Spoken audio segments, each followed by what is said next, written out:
Under the Unlawful Activities Prevention Act, that is UAPA, the Tehreek-e-Hurriyat Jammu and Kashmir has been officially designated as an unlawful association.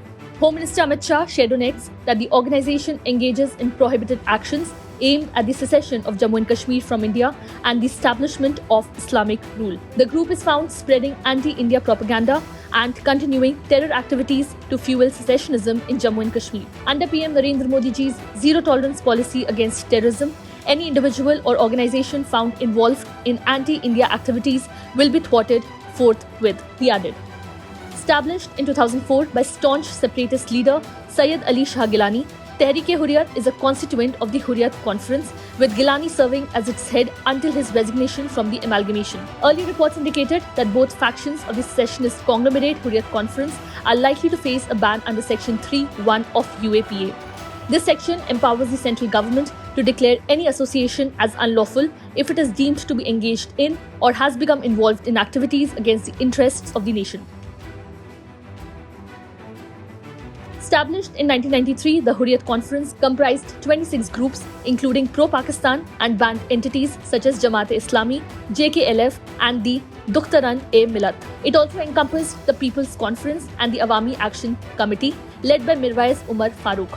In 2005, the separatist conglomerate bifurcated into two factions, with the moderate group led by Mirwais and the hardline faction led by Sayyid Ali Shah Gilani.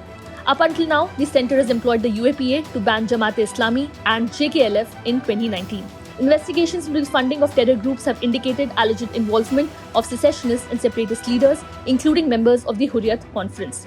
The cadres, both domestically and internationally, raised funds through various illicit channels, including Hawala, to finance separatist and terrorist activities in Jammu and Kashmir, according to officials. In support of the plea for banning the two factions of the Hurriyat Conference under UAPA, officials referred to numerous terror funding cases, including an ongoing investigation by the National Investigation Agency.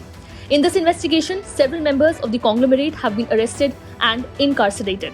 Among those currently in custody are Altaf Ahmad Shah, Gilani's son-in-law, businessman Zahoor Ahmad Watali, Ayaz Akbar, a close aide to Gilani and spokesperson of the hardline separatist organization Tehreek-e-Hurriyat, Peer Saifullah, Shahidul Islam, spokesperson of the moderate Hurriyat Conference, Mehrajuddin Kalwal, Naeem Khan and Farooq Ahmad Dar, also known as Bitta Karate. Earlier on 27 December, MHA had declared the Muslim League Jammu Kashmir Masarat Alam faction as an unlawful association with immediate effect for the next 5 years.